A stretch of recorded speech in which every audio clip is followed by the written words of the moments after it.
IBS, the International Builders Show, ended about 2 weeks ago in Las Vegas.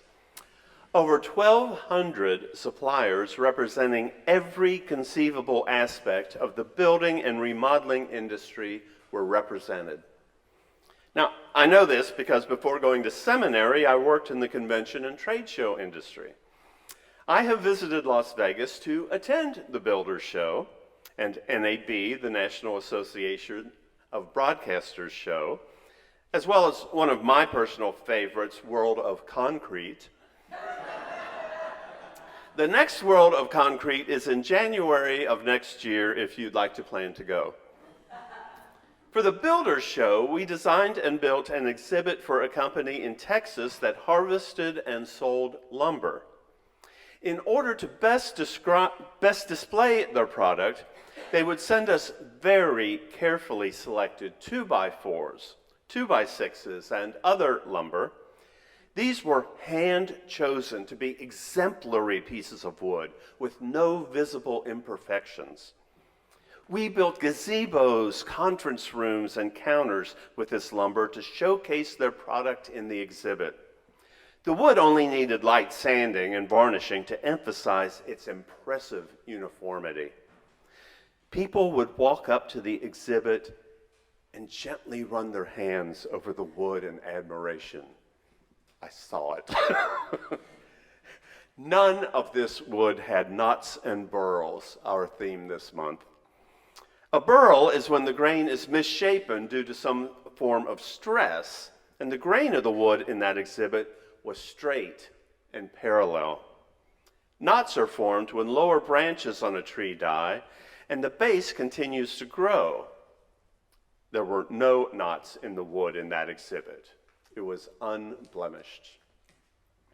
Faultless lumber with straight grain is apparently preferred for framing houses and other construction, but furniture makers, artists, and wood sculptors prefer the peculiar and highly figured wood with burls, prized for its beauty and rarity.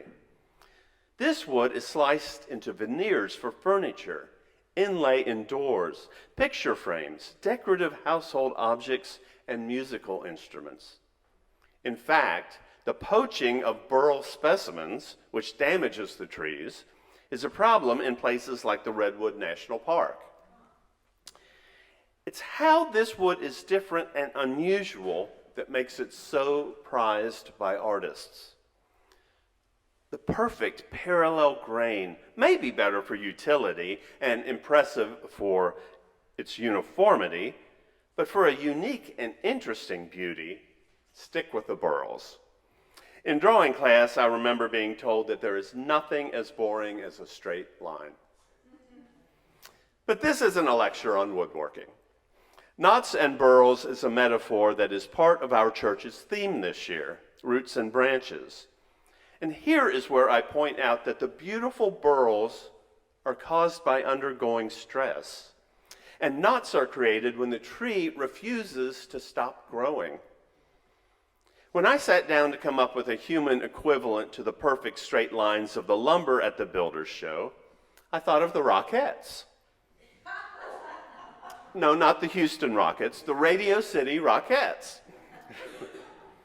If you've ever seen their Christmas spectacular or watched the Macy's Thanksgiving Day Parade, you'll know the precision with which they form perfectly straight lines, tap dance, and do high kicks.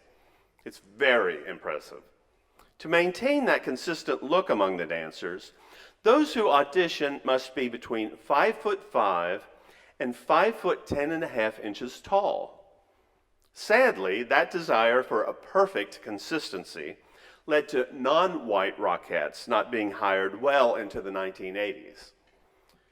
What leads dancers, interesting, unique individuals, to want to join a line of others who, once costumed, look nearly identical?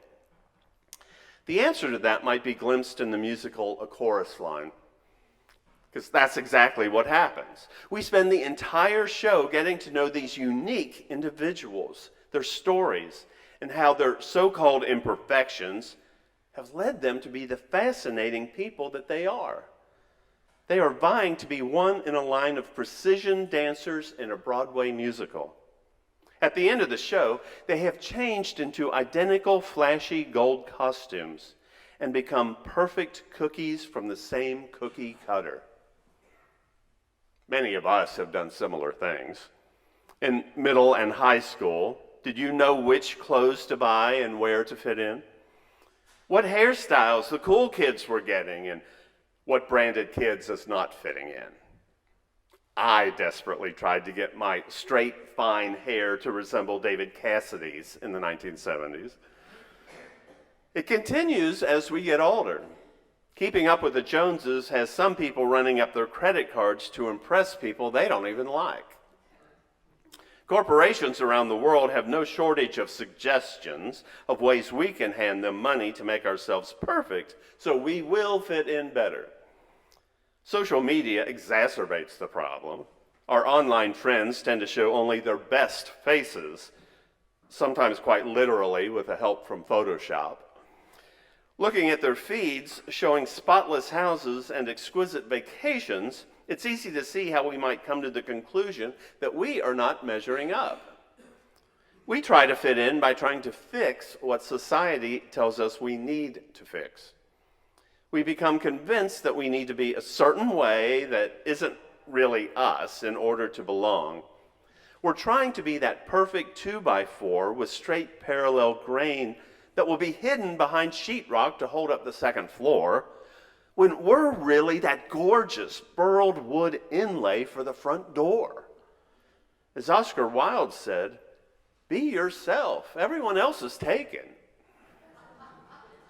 When I figured out I would use the theme of knots and burls to talk about imperfections, I grabbed a copy of Brené Brown's book, The Gifts of Imperfection.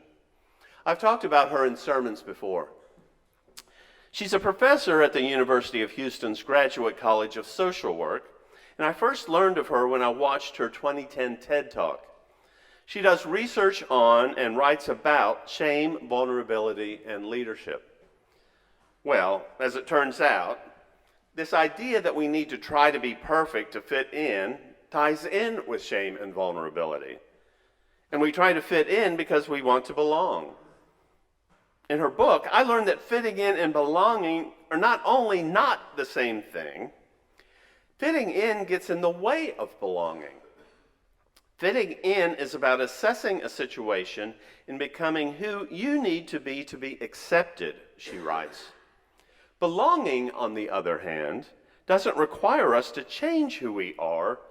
It requires us to be who we are. Someone who has unabashedly claimed who she is and has inspired others to do so is another Houston favorite, Lizzo. She tells us, I finally realized that owning up to your vulnerabilities is a form of strength. Later in her book, Brown defines belonging. Belonging is the innate human desire to be part of something larger than us. Because this yearning is so primal, we often try to acquire it by fitting in and by seeking approval, which are not only hollow substitutes for belonging, but often barriers to it. Because true belonging only happens when we present our authentic, imperfect selves to the world. Our sense of belonging can never be greater than our level of self-acceptance. But truth be told, in my experience, UUs typically don't have trouble resisting the urge to fit in. Our love of diversity, quirky nature, and acceptance of others may lead many of us to agree with Jodie Foster, who said, normal is not something to aspire to, it's something to get away from. We may not be focused on fitting in, but we have at least as much desire to belong as anyone else. Thank goodness we have found this place where we belong.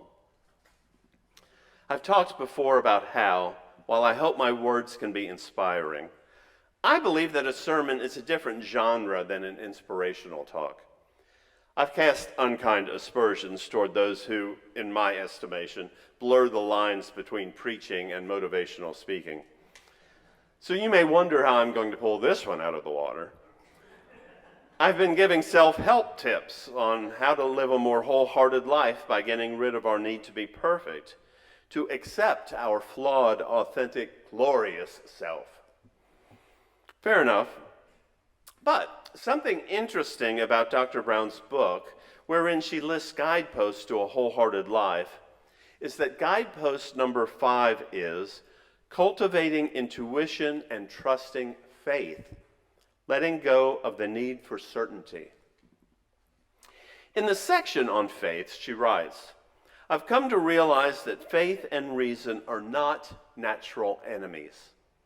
It's our human need for certainty and our need to be right that have pitted faith and reason against each other in an almost reckless way.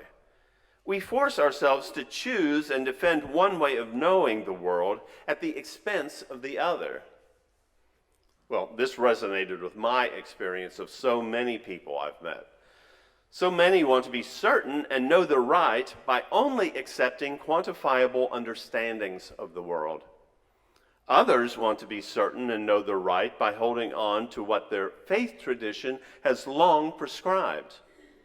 So you end up having one side looking down their noses at people they describe as believing in talking snakes and giant zoo boats, and the other side looking down their noses at people they describe as godless, elitist intellectuals. All of us want our side to be right, and all of us are afraid of the things we don't understand. I tend to think a better way is somewhere in the middle. First, in acknowledging that yes, myths can hold universal truths without being literally true, and admitting that we can learn a lot from them. Then, in acknowledging that we will never understand everything about the world, let alone the universe, so to reject things because we can't wrap our minds around them takes an enormous amount of hubris. I like to think we can enjoy a healthy balance of faith and reason. Unitarian Universalists have often been in the fray of what is perceived as the tension between faith and reason. The pendulum has been swinging back and forth on both sides of the Atlantic for centuries. Two of the sources of our living tradition include the phrases, direct experience of that transcending mystery and wonder, and humanist teachings which counsel us to heed the guidance of reason and the results of science. Brené Brown was led to write her own definition of faith. Faith is a place of mystery where we find the courage to believe in what we cannot see and the strength to let go of our fear of uncertainty. She later writes, faith is essential when we decide to live and love with our whole hearts in a world where most of us want assurances before we risk being vulnerable and getting hurt. To say I'm going to engage wholeheartedly in my life requires believing without seeing. My next effort to ensure that this is more than a motivational speech is to remind us that it's not all about only us. Living and loving with our whole hearts is not just about self-work. It's all well and good to point out that we need to embrace the gifts of vulnerability, courage, and authenticity to live fully into our lives. And believe me, that is hard enough. But we also need to stop and ask why there are some who cannot do this, because they don't have a space safe enough to even consider it. Trauma in people's lives takes away the emotional and sometimes even the physical safety to be vulnerable. Trauma includes more than violence. It includes neglect and poverty, which is only one reason why we work for living wages and help for struggling families. Trauma also includes dehumanization. According to Brown, dehumanization, which is the core of racism, sexism, homophobia, transphobia, xenophobia, and all systemic forms of oppression and or bias, is a form of daily trauma. You only have to witness someone who shares your identity suffering to experience real emotional and physical trauma. And this is why our first principle affirms the inherent worth and dignity of every person, and why we try to live out that promise. There's a program now at the Montrose Center that was begun decades ago here at this very church. Hatch Youth is Houston's oldest currently active social group dedicated to empowering LGBTQIA+ youth between the ages of 7 and 20.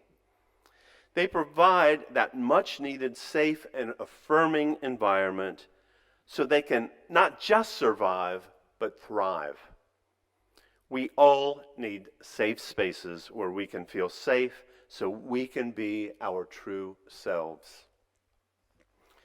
Because none of us can be our best, wholehearted selves without casting aside our need to be what society sees as perfect. And by courageously embracing our imperfect and vulnerable selves. This is a function of being human. It can't be a privilege for those who can get away with it without being ridiculed. As people of faith, as Unitarian Universalists, we are responsible for helping to create these safe spaces. And I hope you perceive this space as one of them. A place where you can be your authentic and accepted self, and where we can welcome others to be their authentic selves and accept them. We've had 3 memorial services here at church in the last 4 weeks. We lost a far too young member just 3 days ago. I've come to realize people do not stand up at memorial service and tell anecdotes about how perfect somebody was, how they succeeded in fitting in, or how no one ever really got to know them.